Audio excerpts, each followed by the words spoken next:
आज बंद पर्यटन स्थल जम्मू काश्मीर हाई अलर्ट हो पारे आक्रमण आतंकवादी आक्रमण को नहीं गुइंदा सूचना मिलवा पर जम्मू काश्मीर हाई अलर्ट। जम्मू काश्मीर 87 पर्यटन स्थल मध्य 48 को बंद कले जम्मू काश्मीर सरकार। विशेष सूत्र मिलता सूचना अनुଯାयी पहलगाम आक्रमण पर राज्य में किसी स्लीपर सेल एक्टिव होता बेले से केतेबेले भी करिपारंती आक्रमण।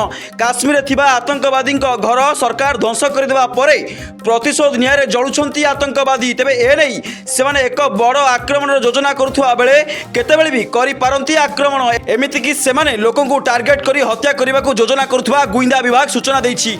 एही सूचना मिलवा पर सुरक्षा बाहिनी गुलमार्ग सोनमार्ग और डाल ह्रद अंचल संवेदनशील पर्यटन स्थानगुड़िक मुख्यतः जम्मू काश्मीर पोलसर स्वतंत्र ऑपरेशन ग्रुप द्वारा फिदायीन विरोध दलगुड़िक मुतयन कर मोटामोटी राज्य में सुरक्षा व्यवस्था को यथेष्ट सुदृढ़ कर सहित मुख्य पर्यटन स्थलगुड़िक बंद कर दिया।